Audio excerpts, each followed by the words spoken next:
Hi there, Rebecca here from Life So Create. Today is a upcycling project. So guys, I just wanted to show you that from this $5 thrift find that I found at our Animal Protective League. It was a bundle of upholstery samples. Got creative and I made this beautiful Rosie sling. My mind started racing as to what I could do with these fun fabrics and colors. Since I live up in the mountains, I thought it was fun that some of these patterns actually have the animals that surround us. So things like elk. What I'm going to be using today is bear. I'm going to be working on the Rosie Sling. I'll leave it in the link below. So Rosie Sling by Knotted Threads Co. For the lining, ballistic nylon, because I had some laying around. Not that I use ballistic nylon a lot, but my husband ordered some for me to make some pouches with it. So it's really thick, kind of durable fabric, which I am hoping will do well on the sewing machine. I want it to be a very durable sling. So I'm going to bring you along for this fun project, and hopefully it'll inspire you to think outside of the box as far as finding things at the thrift store or secondhand shop and upcycling them. So before starting, I would recommend that you take your fabrics that you're going to be using and have a test run for your type of fabric that you're using as well as your interfacing. So here I actually took the front feature fabric that I will be using, and I put some SF 101 or woven interfacing plus the thermolam to see if it yields the right body that I'm looking for. One thing to remember is that once all of this is sewn together, the bag is also bound on the inside, and you will even get more stability once the bag is assembled.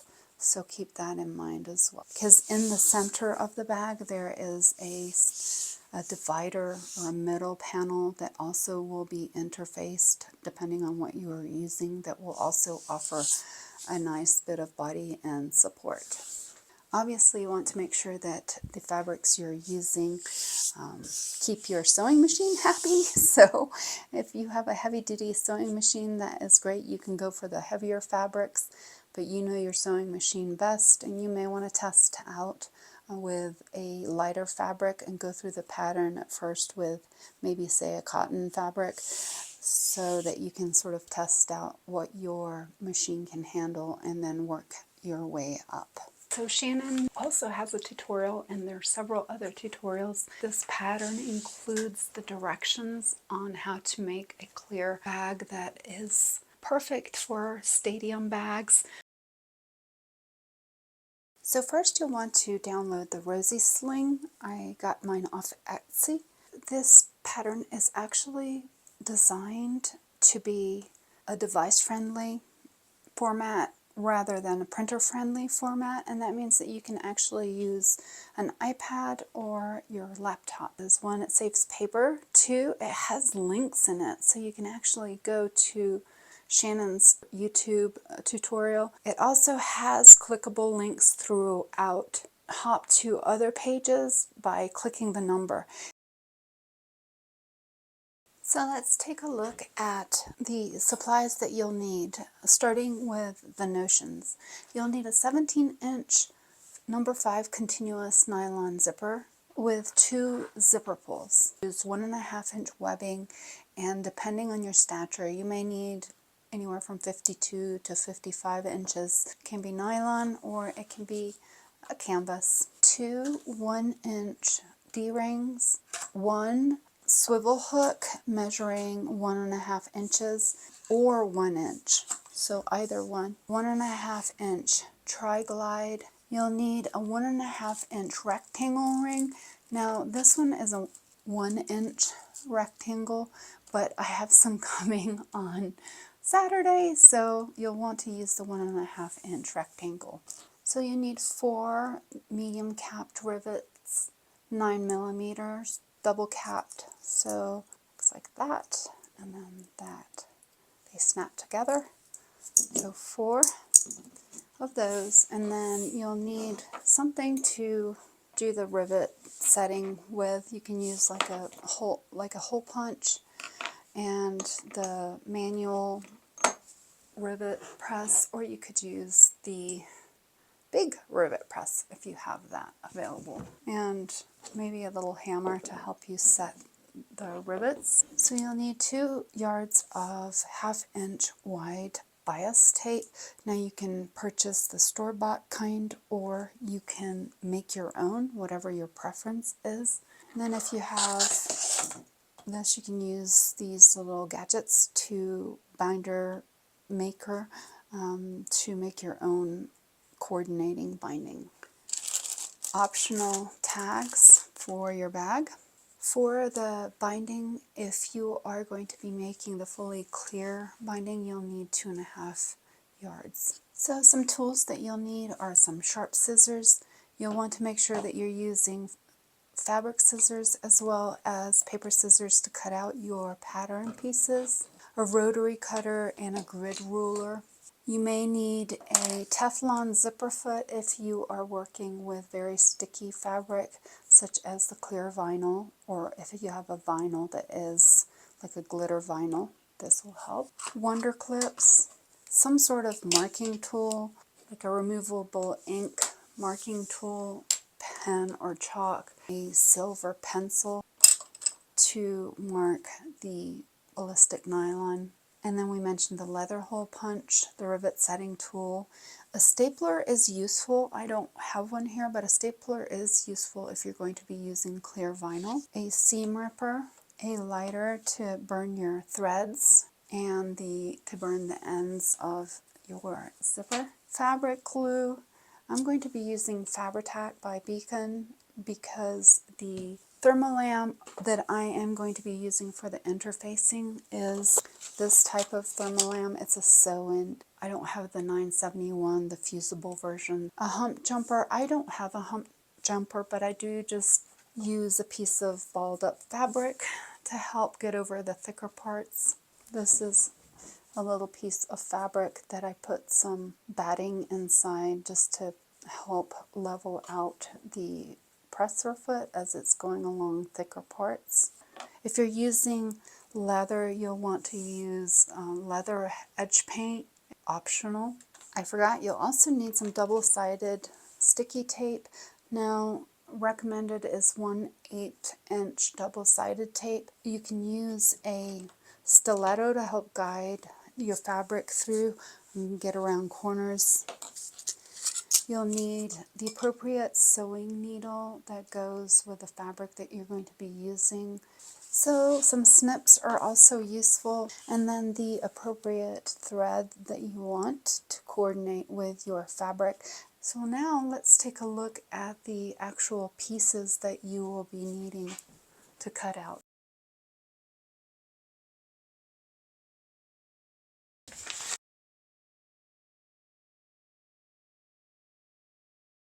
So the first part is the front pocket, and you will need to cut the exterior and lining.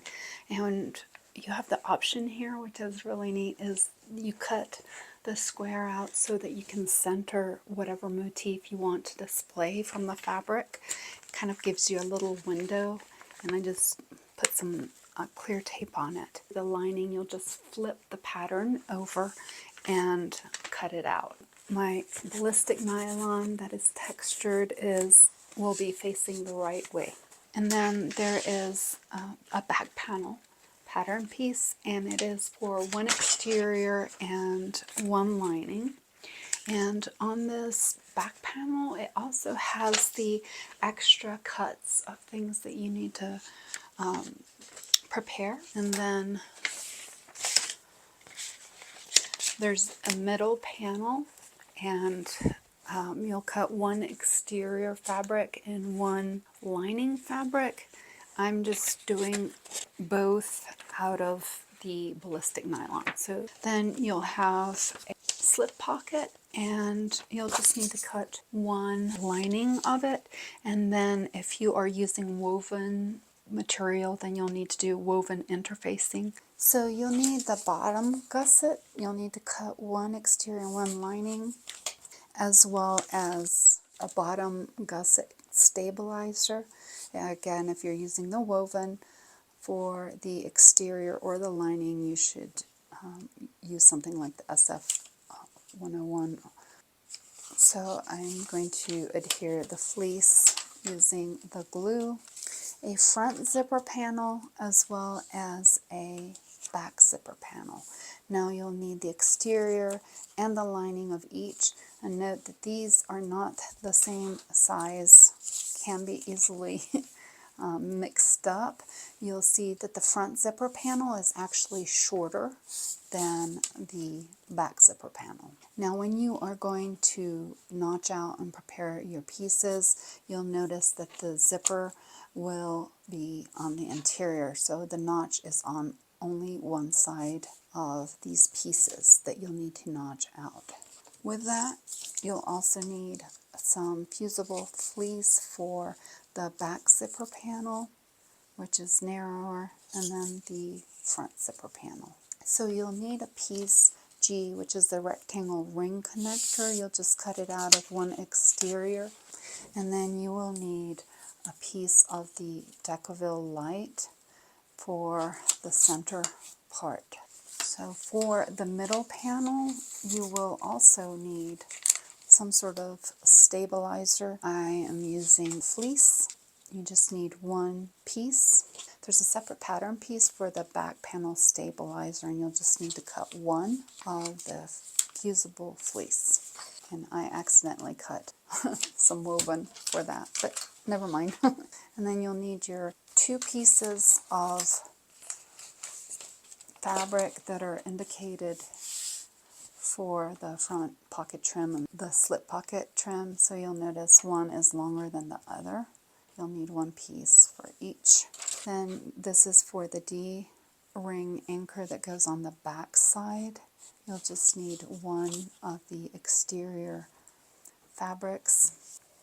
Then you will need one snap hook connector. There is a piece of stabilizer for the opening stabilizer, just a piece of fleece.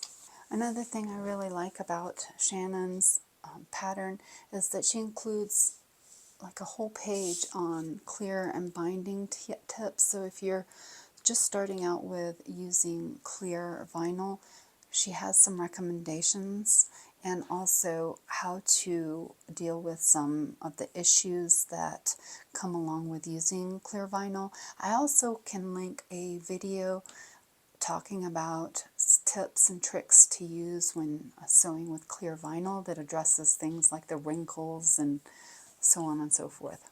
So the first step, besides prepping all your pattern pieces, will be marking and fusing and preparing all your materials.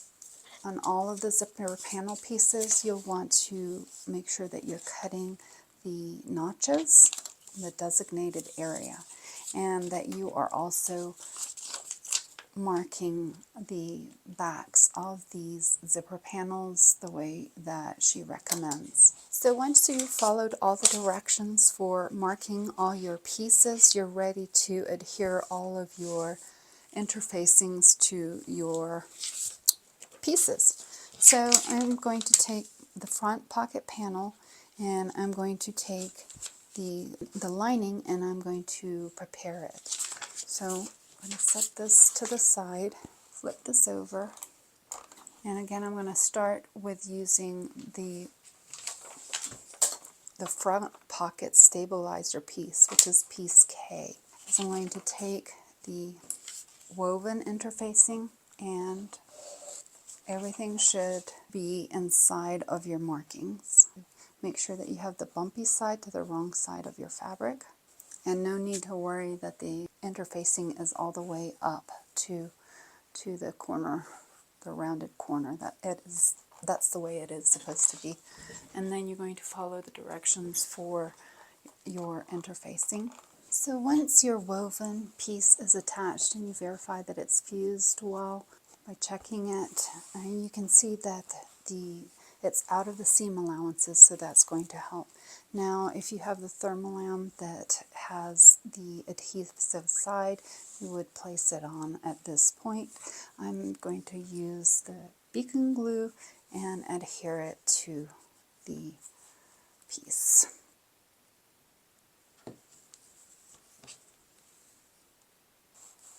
So as I do this, I'm going to just pop it under the pressing mat so that it can get adhered.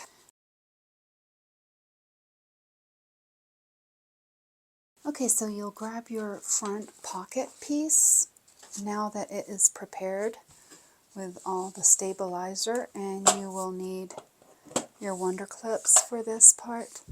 You are going to take the notches that are designated and you're going to match them up and clip them. So it's going to start making this bowl effect, concave. So it's going to give shape. Okay, so once you've pinched the darts, I'm going to take it to the sewing machine and I'm going to sew just inside the dart line. So that is going to be just past where the interfacing is cut. So right along that line. Just wanted to make sure that when you're pinching it, you are pinching the two lines together as you have marked them.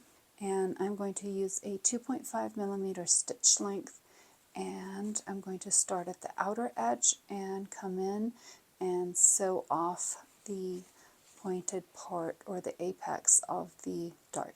Back stitching at the bottom of the dart.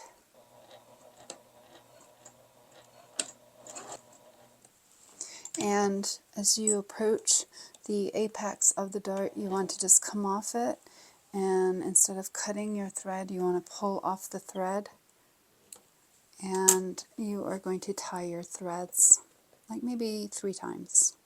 And what that will do is give you a nice dart that isn't dimpled.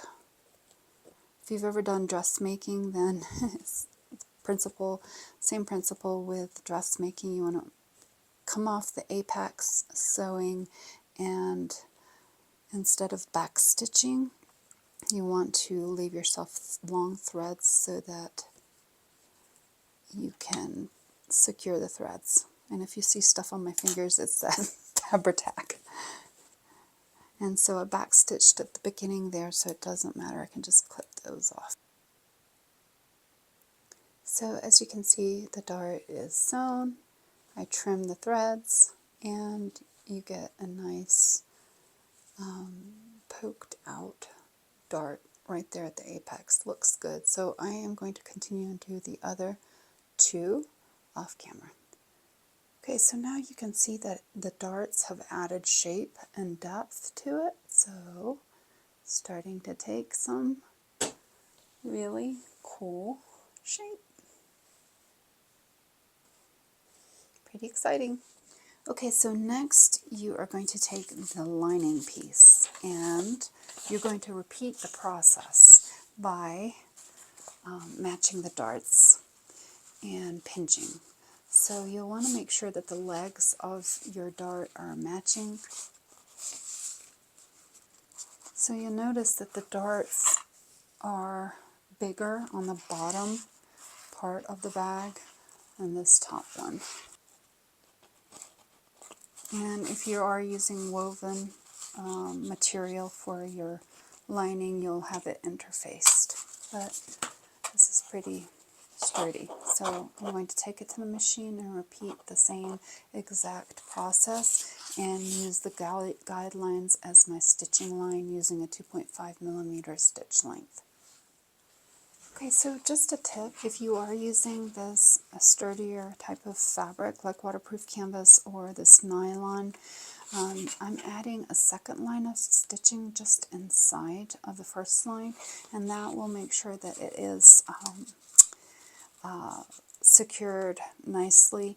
And you'll also want to match your thread, that way you can't really see the threads. I'm actually using this cream colored thread so you can kind of see the stitching line better, but you'll want to use a coordinating thread.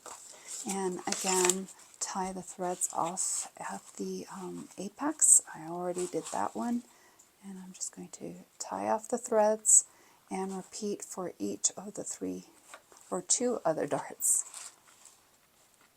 Now you can see that once you start seaming this ballistic nylon together, much like waterproof canvas, you're going to get a lot more structure when you start assembling this together. That's why sometimes when you're using, well, most of the time when you're using the waterproof canvas, you don't need to add any extra interfacing for body. It's another little shortcut so you're not having to do as much work. So I'm going to carry on and do the other 2. So at this point, this is what you should have. You should have your front panel and lining, and they are beautifully shaped. So I did just want to say that I had pushed them out, but you'll actually want to push them this way because then they'll nest together. When you place these together, if you're making it out of a woven fabric, you can nest the lining and the outer fabric in opposite directions to reduce bulk. Trimming it open, not all the way to the apex, but so it'll lay flat, open as so, and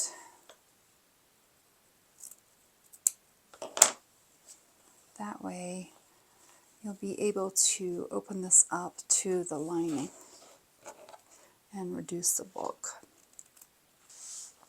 Okay, and on the lining you'd repeat the same process. You will be able to butterfly them open and reduce that bulk, and then nestle them together and then clip it the best you can.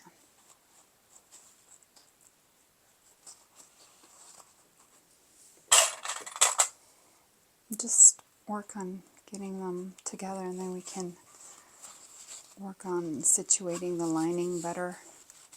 In this part, if you are dealing with a cotton or woven fabric, it will sit fairly well inside, so they kind of nestle like a bowl.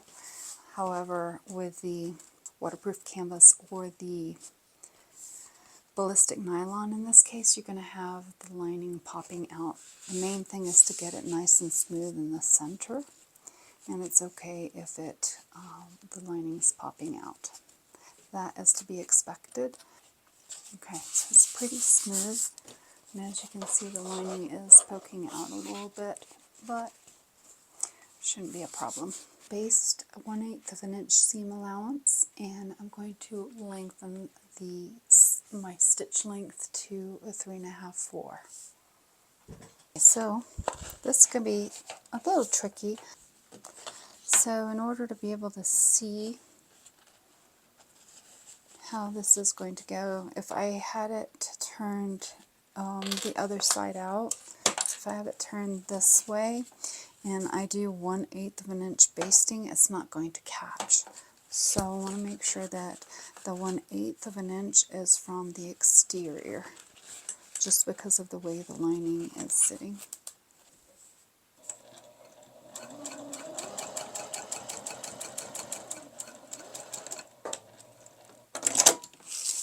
I'm just going to check.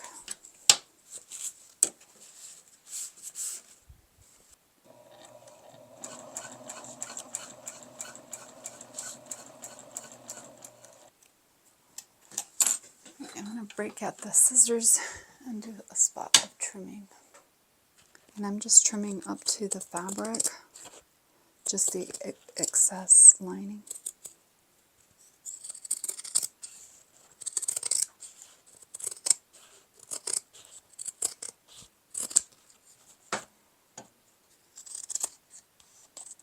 And you see that the fabric's kind of unraveling because it's more like a tapestry, like a woven tapestry.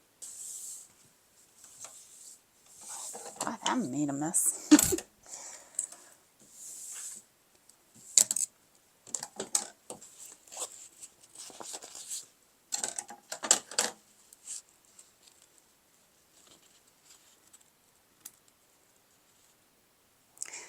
So the next part is putting the binding on this pocket part.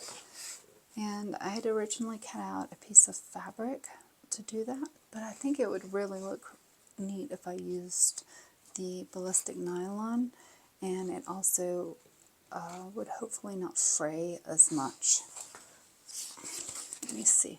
It's just, yeah, it cinches down. Okay, so I'm going to cut a piece for this out of ballistic nylon. So I recut a piece out of the ballistic nylon and drew the line down the middle. And then ideally you would use the 1/8 of an inch tape. Have any that is going to stick. So I'm just going to do it without, but you could use the 1/8 inch tape and put it underneath that stitching line and then secure it. But I feel confident that this would be okay for me to do. You just want to make sure you have the equal amounts on both sides so that your edges match. And so technically, if you lined up the middle to the edge of your fabric and then folded it, you should get an equal amount. Just double check yourself, and then you'll want to clip it.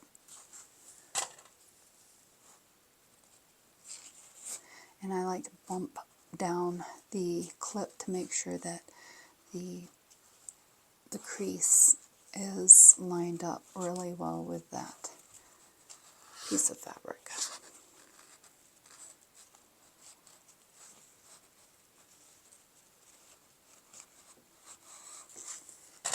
At this point, it's better to overclip than to underclip.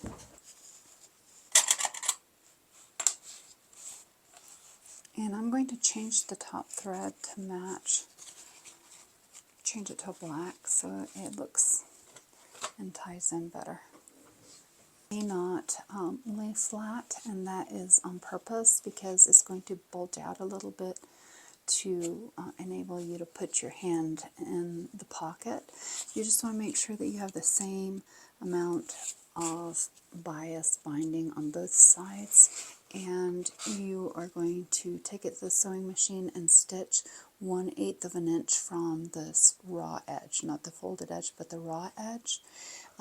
And I'm going to avoid back stitching. What I'm going to do is start with a leader thread and make sure I've got plenty so that I can just pull it to the back and tie it so I'll get a nice neat finish. Okay, so at this point this is what you should have, and your lining is going to probably fit snugger if you have used the cotton or a woven. But it's okay because this is the inside pocket and you won't see it, but it does provide a nice bit of body. So that's the way it's going to sit. Grab the middle panel, the exterior and the lining. In my case, I'm using both nylon. And you'll also want to grab the middle panel stabilizer, which is the fusible fleece. In my case, it's just regular fleece, and I'm going to be using the beacon glue. Fleece on one of the sides and glue it down.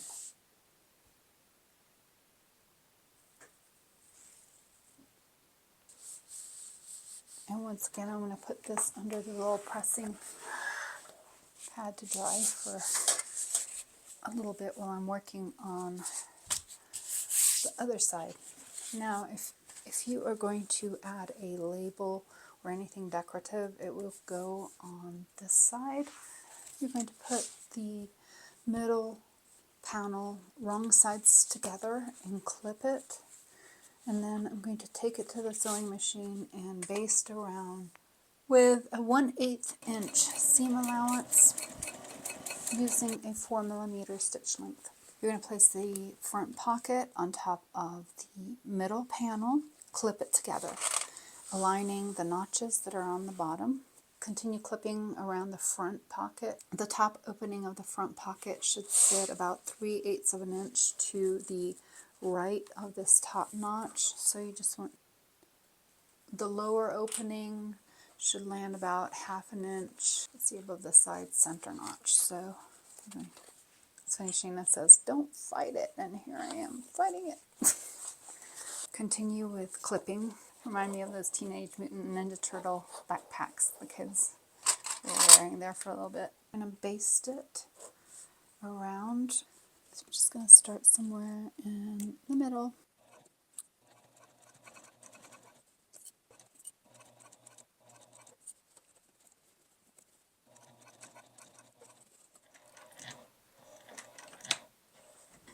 Okay, so it's been basted on. I'm going to attach the label. These labels, I have a video about it on my channel where I had them done, and also the whole experience of designing the logo.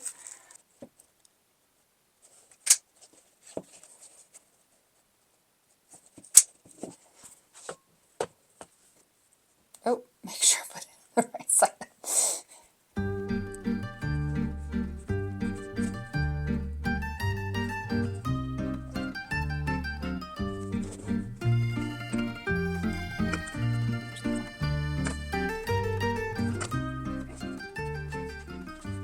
Right, so you can set this to the side for now. So here's the back panel and the exterior, the D-ring anchor. Okay, so you want to grab your back panel exterior as well as your rectangle ring connector, your D-ring anchor, 2 of the rivets, 2 of the D-rings, the 1.5 inch rectangle ring. Okay guys, if you don't have any of the right size, what I did was I just took an extra one of the sliders and used needle nose pliers and took the middle bar out, and that seemed to work. So at this point you'll want to grab your rectangle ring piece, and you have several options here. I started off by doing a rectangle in the fabric that picks out the accent piece. And if you're going to do it that way, it's really imperative that you use some fray check on the back side, because this is going to sustain a lot of friction and rubbing so that it has a higher chance of unraveling. So for that reason, I'm actually going to do one in the black, which is out of the ballistic nylon, to see if that is a better option so it's not fraying as much. So you'll grab your rectangle ring connector, piece G, and you'll also want to make sure that you have your little piece of Decaville light rectangle ring stabilizer, piece Q. And the first thing I'm going to do is I'm going to take some snips, and I'm going to do some snips all the way around at about 1/8 of an inch. Don't go beyond 1/4 of an inch. Iron has warmed up. I'm going to place the shiny side of the Decaville face down along the markings, and then I'm going to fuse it. Okay, so this is the rectangle ring connector, piece G.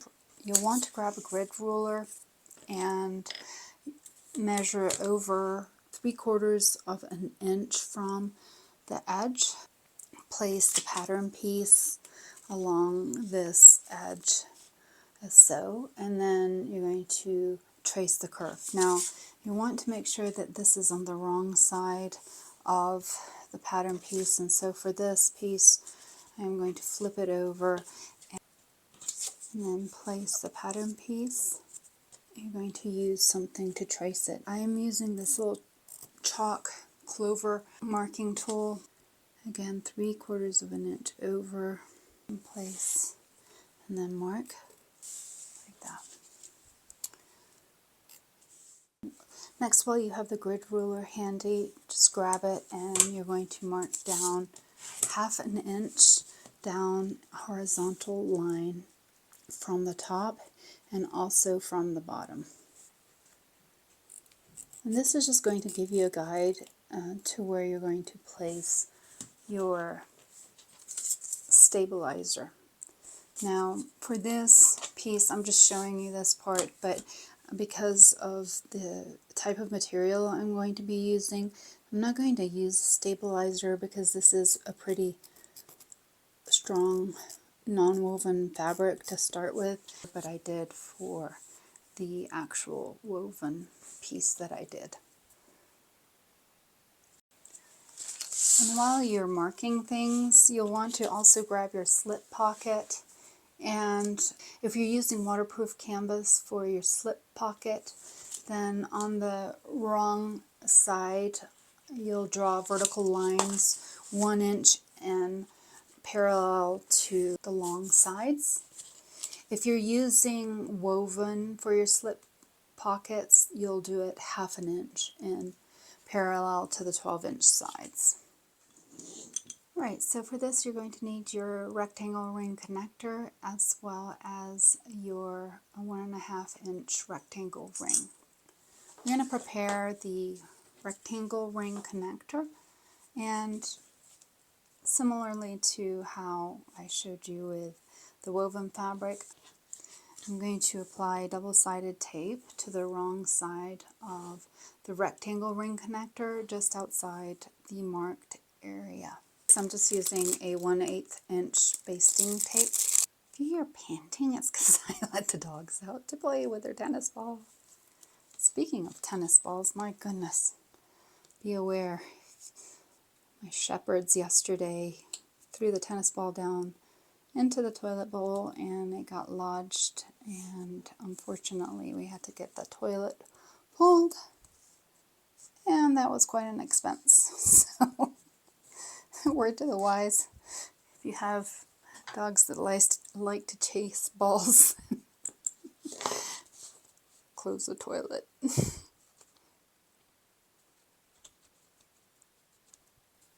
Just disregard these other marks I had made previously. You want to do some snips, and you probably don't want to do them more than 1/4 inch, and you just want enough to help ease in the curve.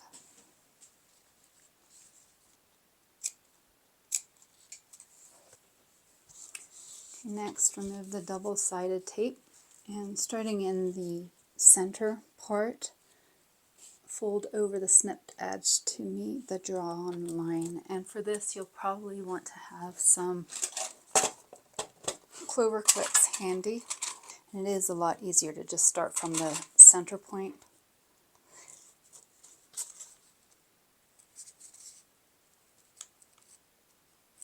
And you're just butting up the raw edge to the drawn line, and repeat for the other side.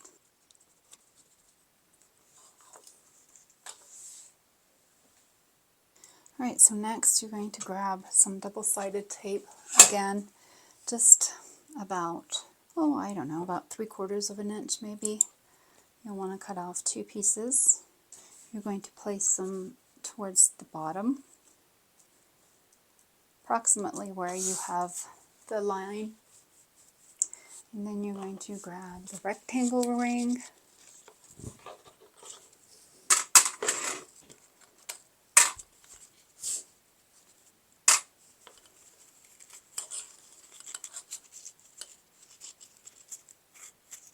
you're going to remove the double-sided tape, and then you're going to fold the connector in half, and it's going to have wrong sides together, and you're just wanting to match the edges like so. And you just want to make sure that the folded edges are kind of nested well together. In other words, one's not sticking out more than the other, because that will be visible.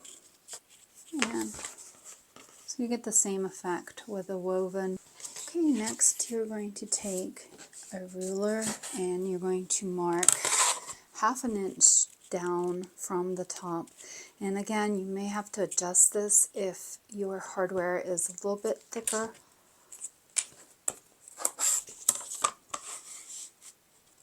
Because you will be stitching along that line, so you want to make sure that you're not bumping up against the metal piece there.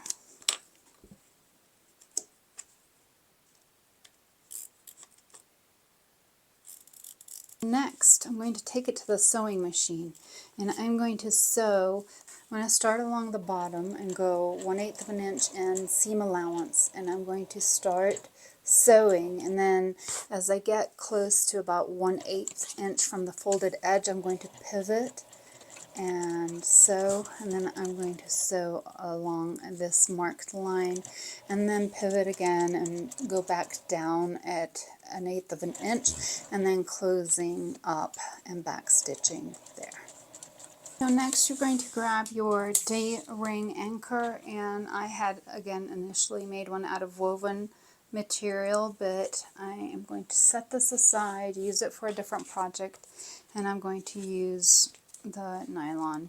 And if you haven't yet placed a mark at the 1 inch and mark, or down the center line, go ahead and mark it, because so you're just going to place a little piece on either side of the center point.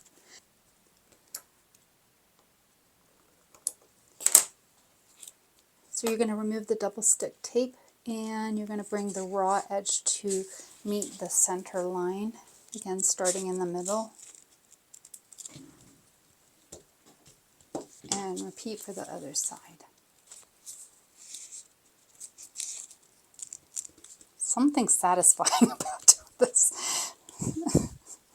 Now you're going to take it and top stitch along each of the folded edges using a 3/8 inch seam allowance this time. And I'm going to change back to a 3mm stitch length. You can go ahead and draw lines for your top stitching if you find that easier.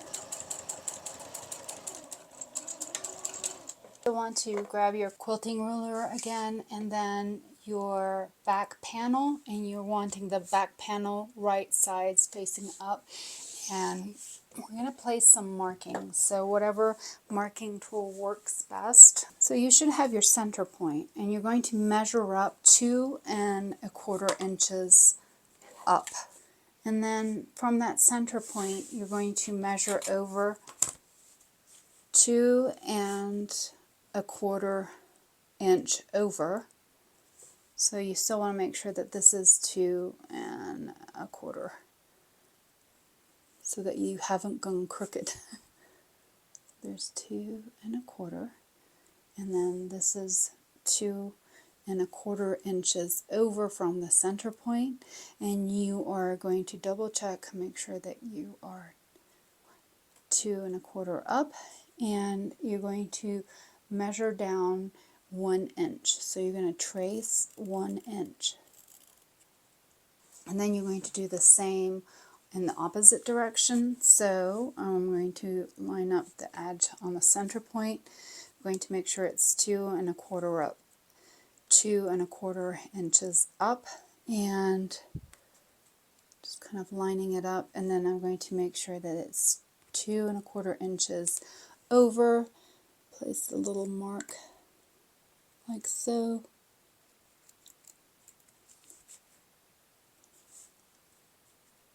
Making sure that I haven't moved anything. I'll use this end better. So 1 2 1/4 at the center point, 1 2 1/4, and then I'm going to mark down 1 inch.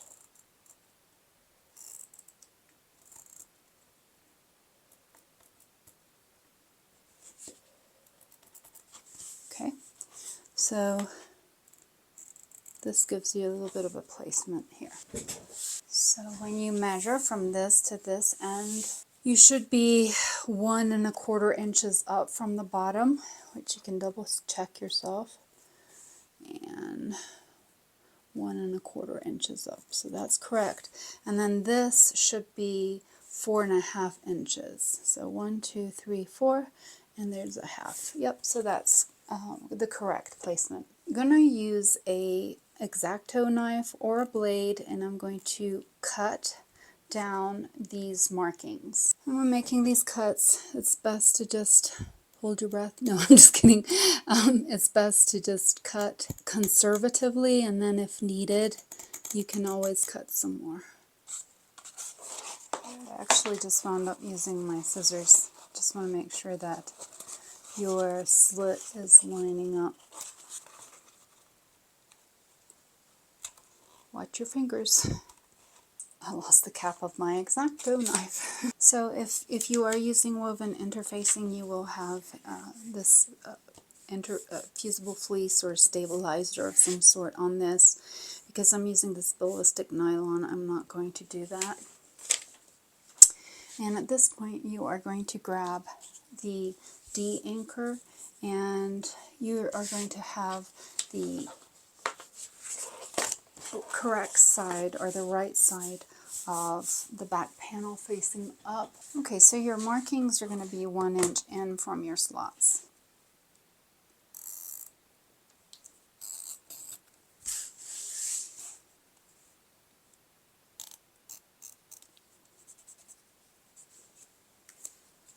So you're going to just put it just inside. It needs to be inside of the drawn line, so between the drawn line and the slit.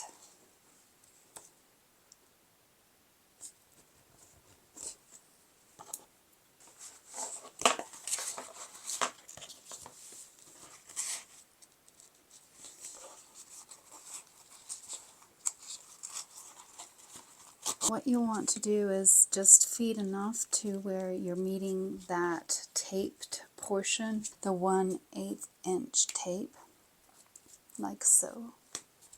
And you're going to press it down. And then when you flip it over,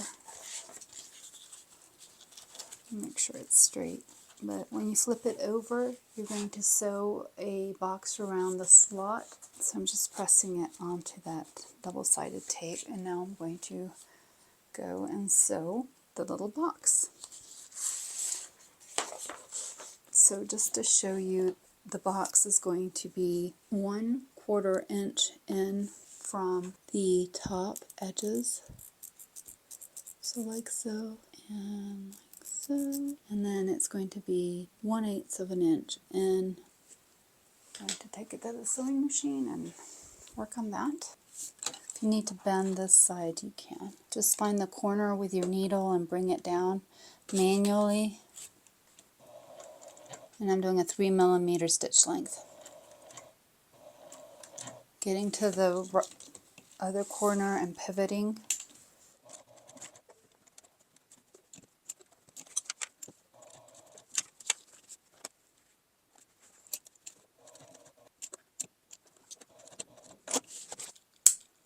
Not only are they childproof, but they're also Rebecca proof.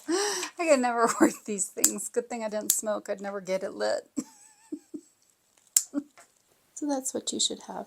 Okay, so mine's a little wonky, but that's okay. Not bad. But next you're going to take some 1/8 inch double-sided tape once again, and you're going to place it between the slots, about 1/2 inch away from each of the slots.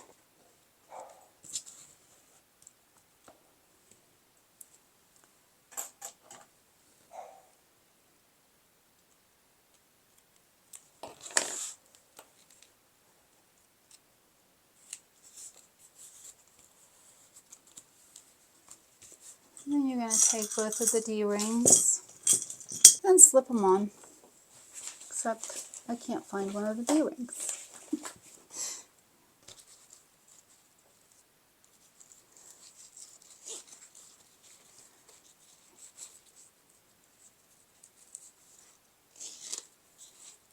You are going to repeat the process of those steps to sew the other side of the D-ring. So you'll need to bend your back panel exterior slightly to give yourself a bit more room to sew the box. I'm going to pop it through like so, just on the inside.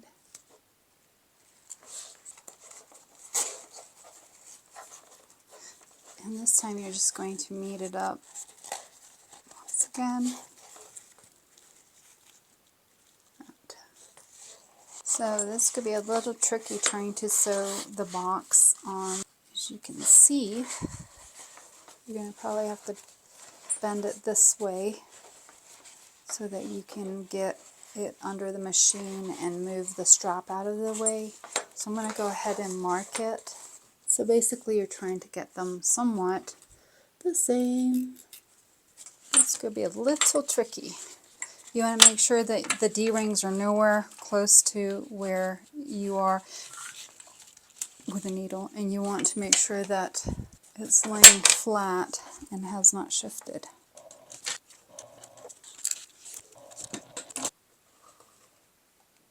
Okay, so next you'll want to separate your D-anchors, and you're going to remove the double-sided tape, and you're going to adhere, take your ruler and mark in 1 inch from the folded line. And I'm dealing with black and I'm at an angle, so I do the best I can.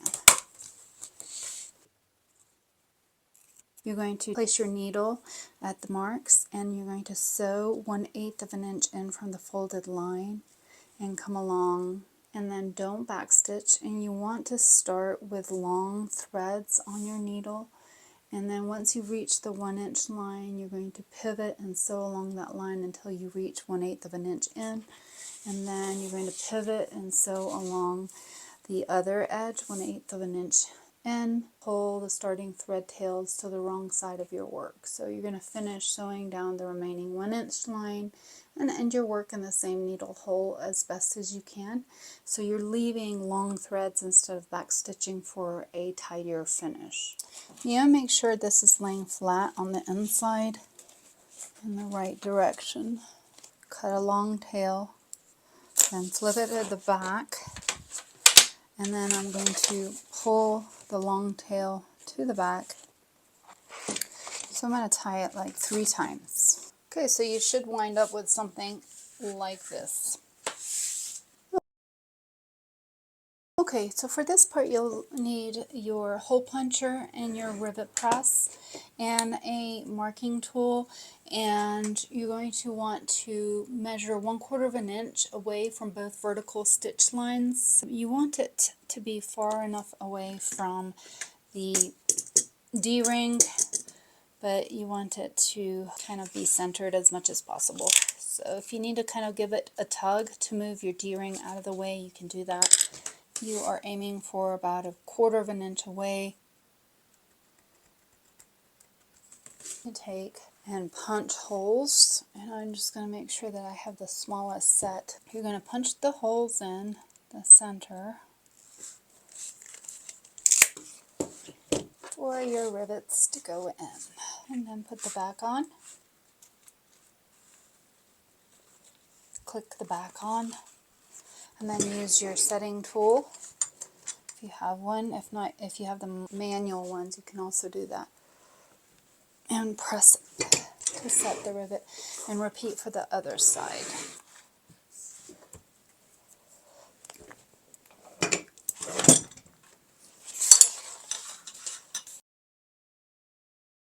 Next we're going to work on the interior slip pocket and back panel. For this you're going to want to collect your exterior back panel, the back panel lining, the slip pocket trim out of cork, and then 2 of the medium rivets. So the first thing you're going to want to do is grab your slip pocket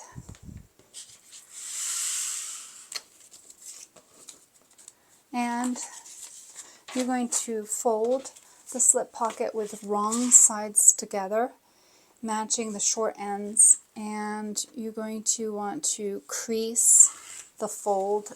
So you're going to open up the pocket to the wrong side, and you're going to trace center creases on the vertical 1-inch section. So here are the markings that we put in earlier. I'm just going to trace right there and right there.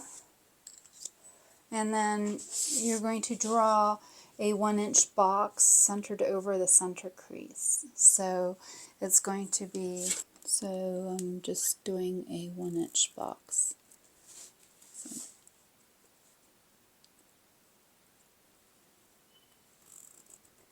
And repeating for the other side as well.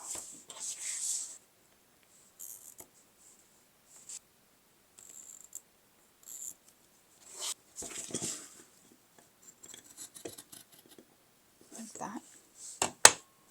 You don't want to cut past it, and repeat for the other side as well.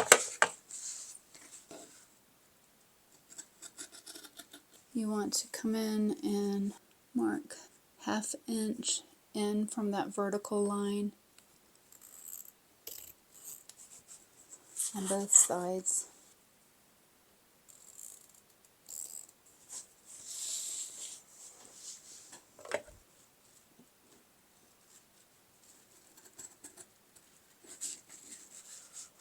You're just coming into that 1/2 inch side like that.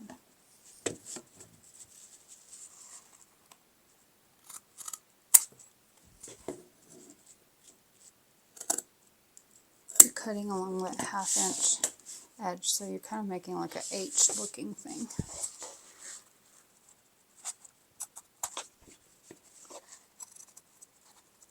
You'll take this and press it so it's kind of like a triangle, kind of at an angle, like so. Kind of looks like a little house, like so.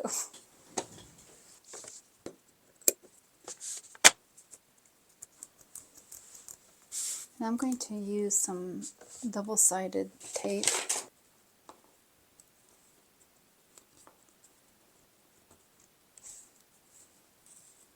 And just fold it up on itself.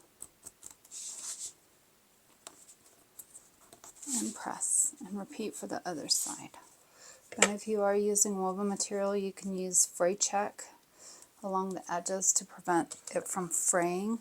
So then you're going to press it wrong sides together. You're just going to put some clips there to hold it.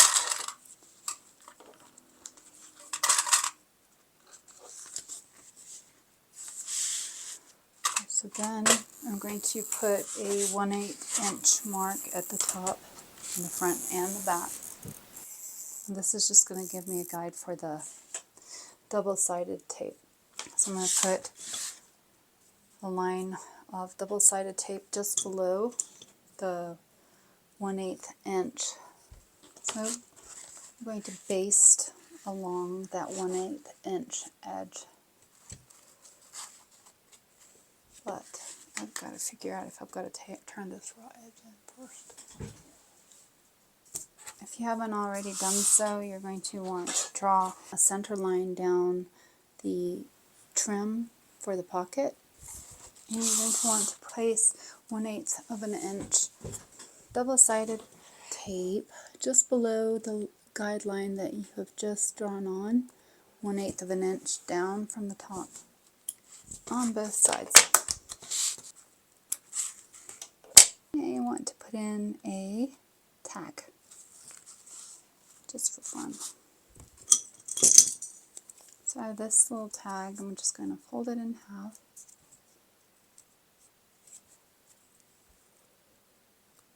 It's 6.5 and not 5.5. Let me look at the pattern, because I thought the pattern says 5.5 by 1 inch. Alright, so I'm just going to cut another piece of cord, no problem. Okay, let's try this again. Now I'm just going to take off the back double-sided tape, and I'm just going to line it up against the ink line, just making sure that the sides are still parallel to each other.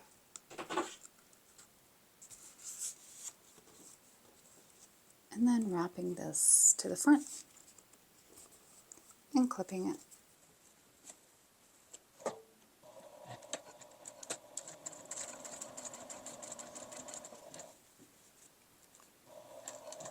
And I could have put the non-stick Teflon foot on, but I didn't. So let's see how it does.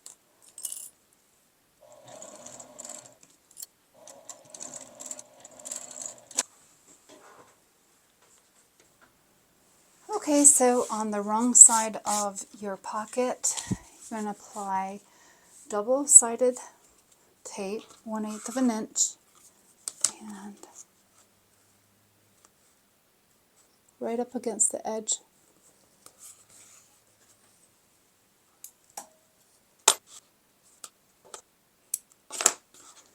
And on the bottom.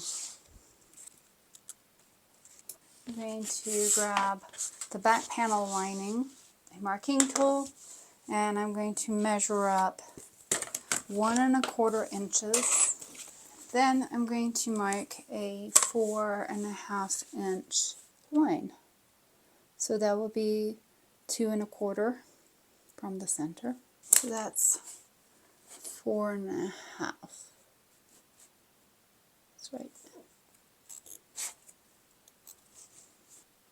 Okay, so if you had a woven fabric, you would turn it in where you had put the markings. You'd bring the 1/8 inch in, and that way you'd have a nice finished look. But since I didn't do that, I am actually going to trim this down to that point so it looks the same. And given that it is a non-woven fabric, it should be okay. So I'm going to do that. So this is not per directions, but this is kind of what I'm going to do.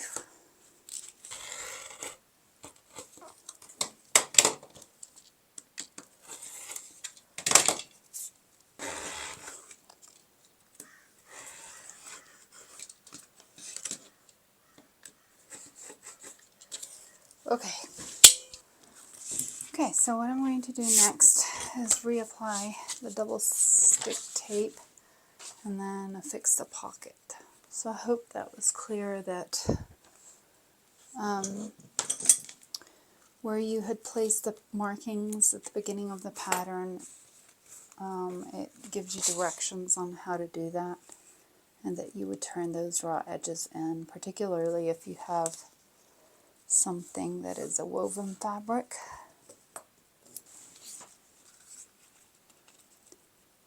Okay.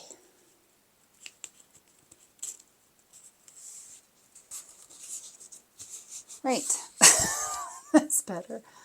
Okay, so now back stitch and go all the way around 1/8 of an inch. Or in the directions it says you can leave long tails and then tie them to the back. And 1/8 of an inch seam allowance using a 3mm stitch length.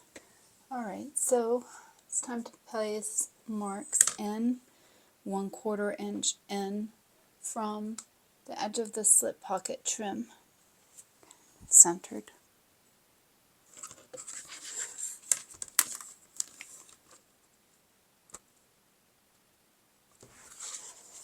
And hole punch.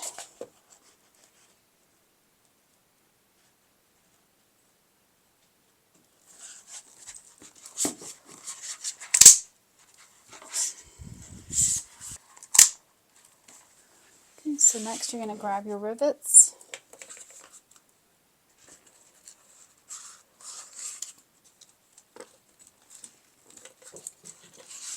Okay, and so it's time to set the rivets in place.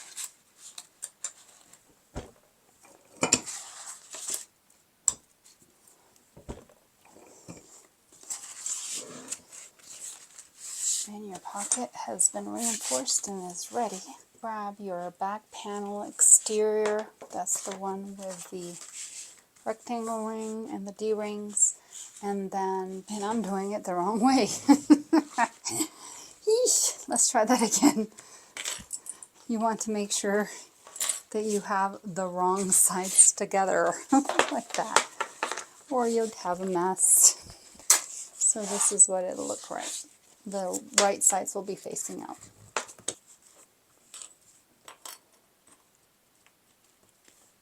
Lengthening my stitch length and basting the two together.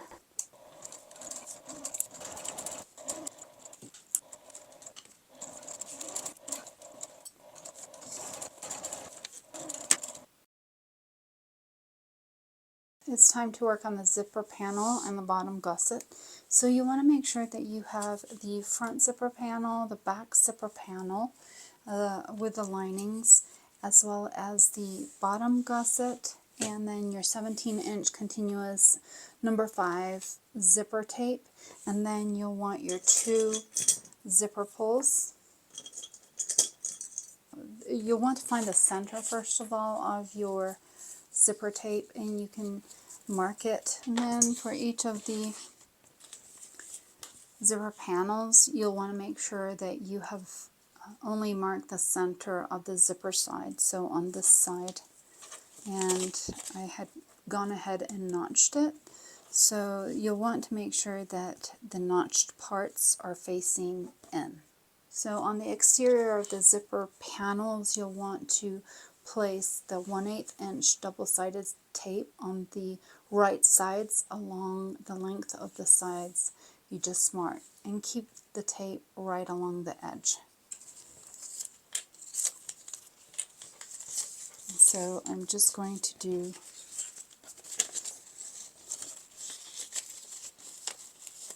the right sides. I'm going to try to keep this together because I don't want to get confuzzled. Set that aside. And then, so the one on the bottom is going to be a little bit longer. Okay, so time for the double-sided tape. So I'm going to do this, and then I'm going to apply it to this part as well. So you want to mark the center of the zipper on the wrong side as well. I'm going to remove the double-sided backing from the front zipper panel and place the zipper tape right side down, aligning the center markings and then pressing to adhere. And it's okay to have extra on the edges. Based along the edge at a 1/4 inch seam allowance, so using a 5mm stitch length. You take the zipper tape, and this time you're going to place it right sides down, aligning the center points like so. The right side of the zipper panel should be with the right side of the zipper tape. And you're going to just sort of work it in, trying to avoid any buckling. And then you'll baste along 1/4 inch in.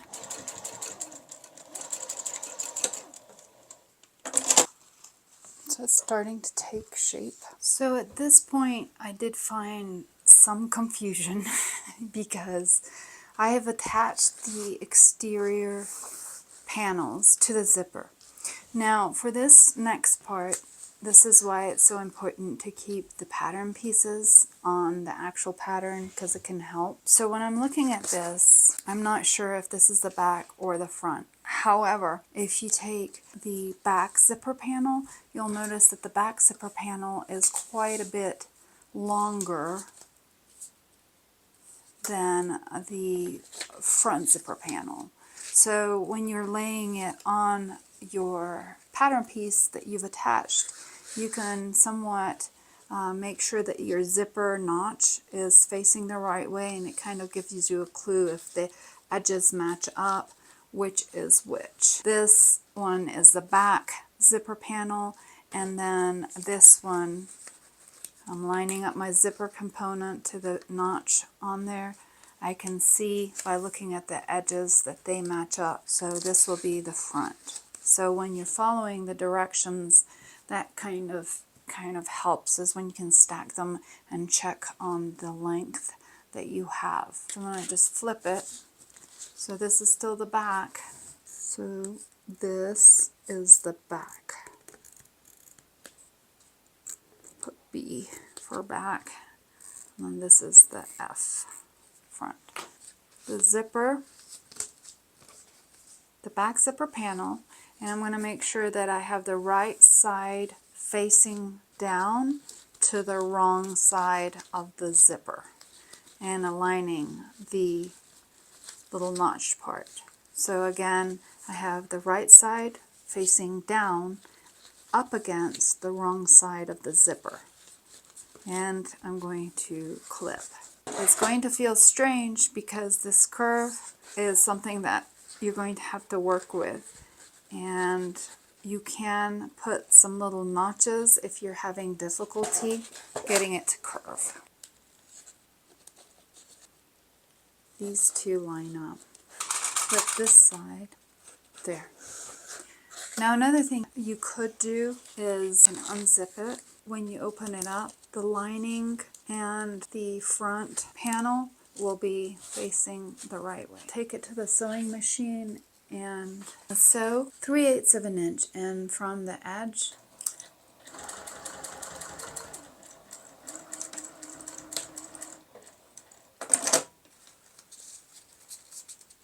Okay, so I'm going to repeat the process for attaching the lining front zipper panel to the zipper. So first of all, I want to make sure that I find the wrong side of the zipper. And I'm going to pull these two away from the zipper and clip it out of the way, finding the wrong side of the zipper to place the right side of the lining against the wrong side of the zipper. And proceed to clip all the way down on both sides from the center out. And another tip, if you're feeling brave, you can just separate the zipper and it makes it so much easier to work with each side for top stitching as well. Take and put some notches in because you're going to have a curve, and so as you can see, you'll get these sort of waves in there.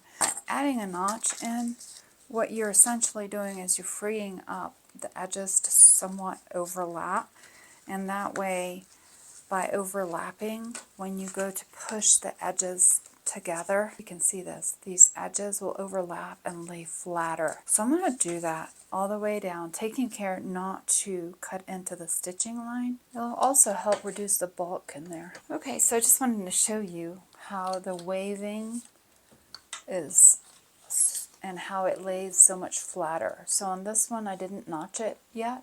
Okay, so one note I wanted to make was that in the pattern the designer does explain that cutting the notches or darts, taking small snips inside of the seam allowance on your zipper panels will help. However, she does note not to cut the zipper tape, which I did on this one, so hopefully it won't unravel too much. But I'm going to be going back in and top stitching. For the back zipper panel, rather than cutting darts, you can just cut snips, and then again not cutting through the zipper tape in the process. So this is the back one. So I'm just going to go through the lining and front and put slits in it, leaving the zipper tape intact. Because you have the double stick tape, you can actually just remove it. So again, moving the zipper tape out of the way, I'm just going to go through and remove that double-sided tape, moving it out of the way, seeing where those notches are and kind of mirroring those notches. So if you're wondering why on one side we're actually doing notches and then on one side we're actually doing slits, it's all because of the way the curve is going to be sitting. So one will be concave and then the other will be more convex, and so that when we sew it together, this is what actually helps give the curve to the zipper panel top. Pulling the sides away, stitch at 1/8 of an inch away from the fold. So I'm going to repeat it on the other side, the top stitching as well. Next, grab both of the zipper heads and we're going to start by putting them on, and they're going to meet in the middle. And if you get it to where it's not sitting right, you just keep trying to do it until it's even.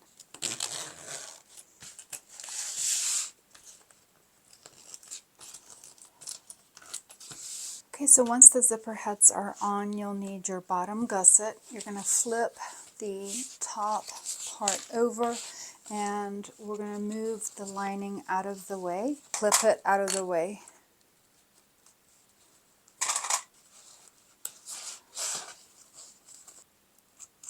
You're going to take the bottom gusset and with right side facing up, you're going to lay down the top gusset facing right sides together. Going to clip that to the zipper panels. So then I'm going to take it to the sewing machine and sew 3/8 of an inch in from the edge, and I'm going to sew from the outside edge to the edge of the zipper tape on both of the ends. I'm going to sew with the zipper panel facing up so I can see what I'm doing a little bit better.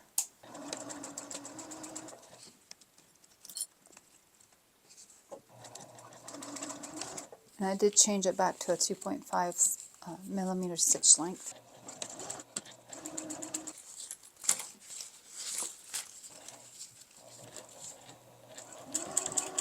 If it shifts, because this stuff is kind of slippery, just rearrange it right before you sew it. And if you have a hard time going up to that, what you could do is just take some chalk and mark the back side where that zipper tape is.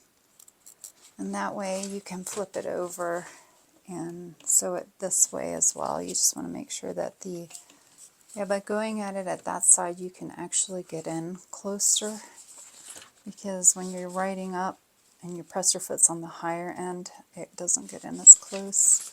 Okay, next grab the scissors and you're going to snip in 1/2 inch in from both edges carefully, not to snip into the zipper panel. So we're just doing on the zipper panel lining side, so this side, not that side. And you don't want to go in as far as the stitching line.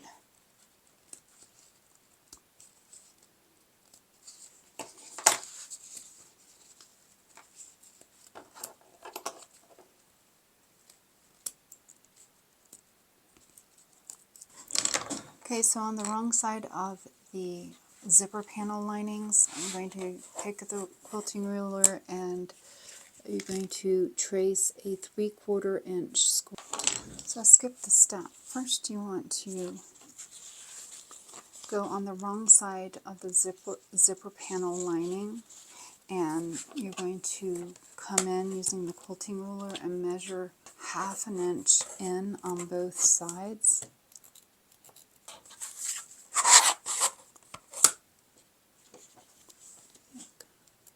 It tells you to snip that carefully, not snipping into the stitching line, like so. Okay, so on the wrong side of the zipper panel lining, you're going to draw a 3/4 inch square box, so like so. Not on this side. Get some the 1/8 inch double-sided tape, a little bit on each of the drawn boxes, on the zipper panel linings and on the edges and on the edge of the snip sections, and also on the zipper panel linings.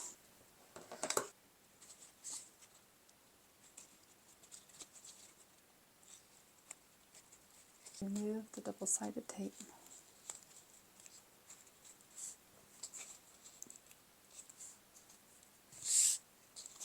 And then fold in the square like that.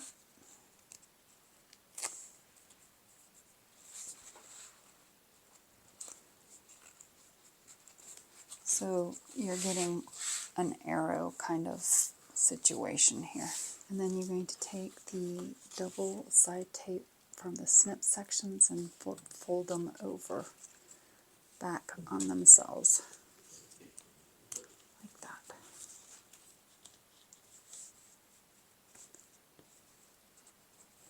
Next, you're going to take the bottom gusset lining on top, and it's going to be right sides together.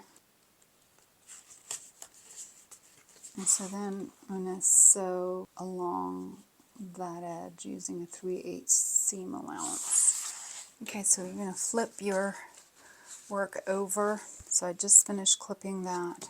I flip it so that the bottom gusset is now on top and the stitches are visible. In previous stitches, I'm going to sew 3/8 of an inch seam allowance, so the stitches will go exactly over those stitching lines.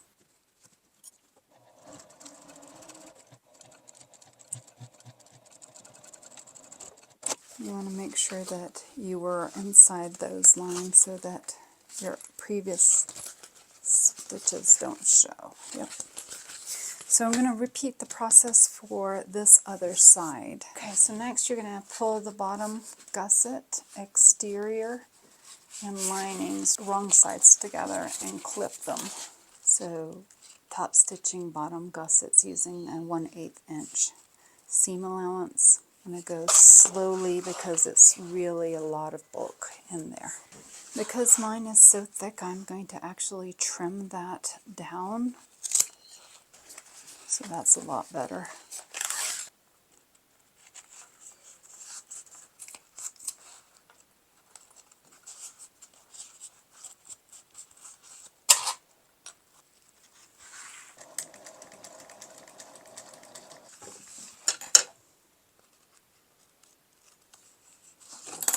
Okay, so next I'm going to baste all the way around. So I'm going to lengthen my stitch length to 4.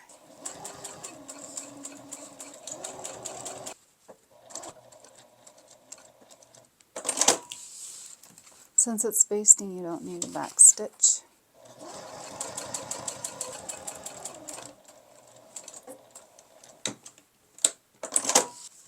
And I'm going to go around and kind of trim so that the sides are even. So when I was cutting the pattern, I clearly didn't do a great job. And congratulations, you've made a weightlifting belt. That's what it kind of looks like. Okay, so now we're going to do the final assembly. So you'll just need the assembled middle panel, the assembled back panel, and the assembled gusset, your 2 lengths of 36-inch length binding. Okay, so grab your gusset and you're going to fold it so that you're matching the seams, and you're going to find the bottom gusset center to put some small notches. I might actually mark mine with chalk. So you're going to do the zipper side as well as the bottom of the gusset, and then you're also going to do it on both sides. So I'm going to do it on the lining side as well.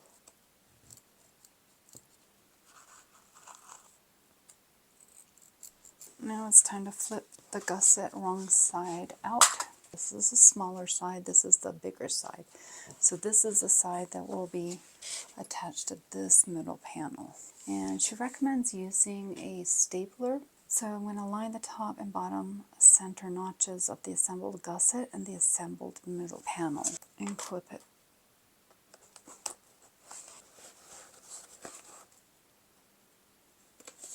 Next, go to the side center notches of the middle panel.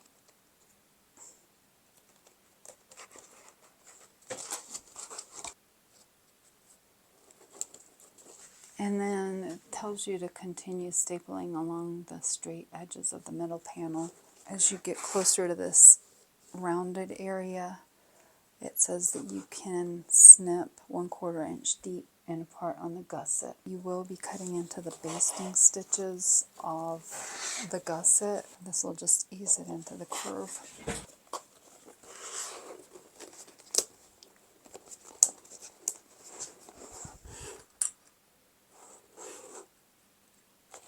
Okay, so next I'm going to take it and baste all the way around using a 1/4 inch seam allowance. And if you're using staples, you want to be really careful not to run over your staples.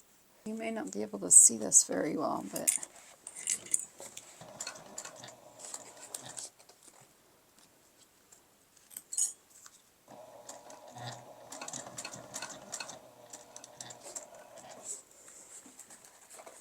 move the gusset out of the way as best as you can too.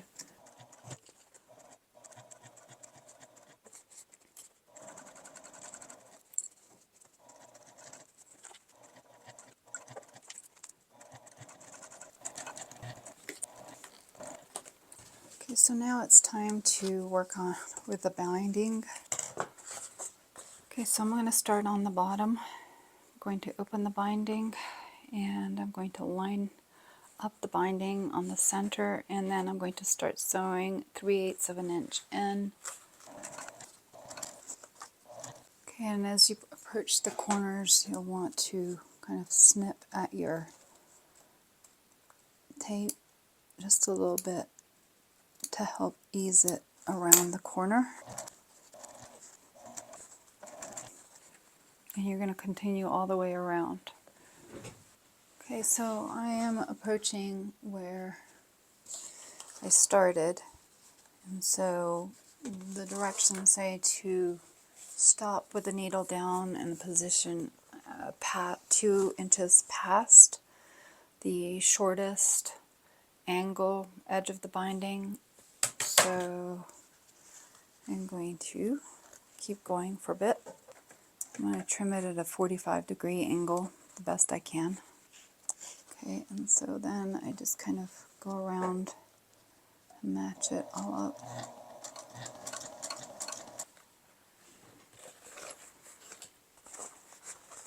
So finished there about this where it angled, about 2 inches past the shortest part. Okay, so now it's time to bring the binding over. You may want to start on the straight edge. Fold it and then match it and hopefully cover some of that stitching and continue all the way around.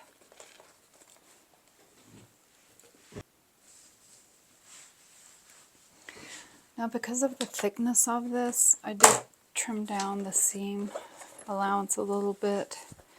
The other thing is, if I had to do it all over again, I'd pick like a darker bias binding so that it wouldn't be quite so see-through, but it'll be alright.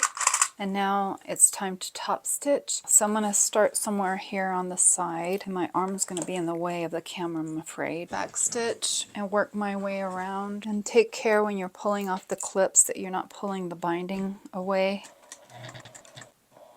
And you also want to make sure that you're hiding the stitches. So I'm going about 1/8 of an inch from the folded edge. You might have to stand it up on its kind of side.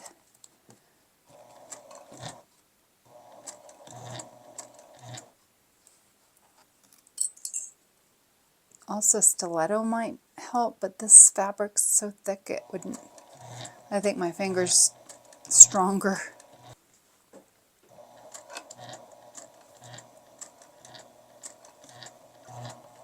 Okay guys, so I'm done with attaching of the binding.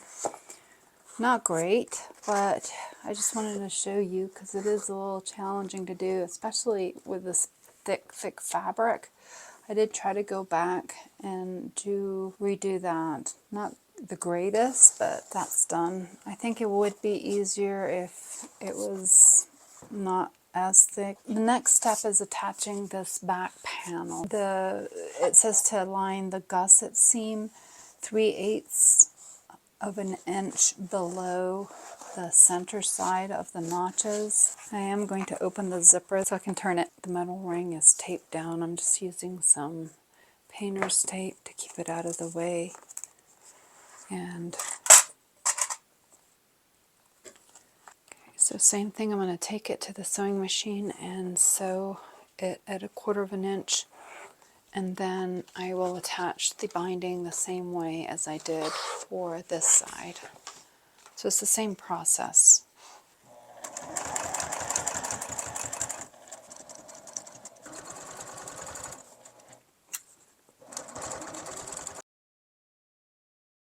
For the strap assembly, you'll need 52 inches worth of 1.5 width webbing, a tri-glide that is 1.5 inches wide, and then your swivel snap hook, which is also 1.5 inches wide. Okay, so the strap, if it is polyester based, you should be able to just use a lighter and singe the ends. I think this has some cotton in it, so I am going to actually also add a little beading of this Fabri-Tac. It's the Beacon Fabri-Tac. Okay, so the first thing you're going to do is take one end of your webbing and you're going to fold it over approximately 1.5 to 1 inch, and grab your tri-glide and you're going to put it up one side and down the other side.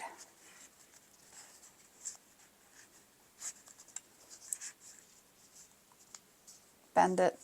So you're going to have something that looks like this. If you hear a dog, my puppy in here at school or in here through this heat. So that's what you should have. So next I'm going to take it to the sewing machine and I'm going to sew a rectangle around and back stitching at the beginning and end. And about 1/8 of an inch in from this folded edge, and then up, you just have to take care to see where your machine and your presser foot's going to let you, how close it's going to let you go. This is what you should have. And so with the fold facing up, you take your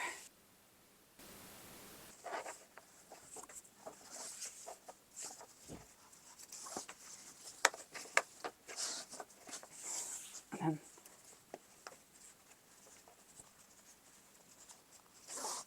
then you flip it over. Oh, it's okay. There we go. There. So the strap is done. All you have to do is decide which side you want to do the crossbody. And there you have a beautiful Rosie sling completed. Alright, so let's take a look at the beautiful Rosie sling.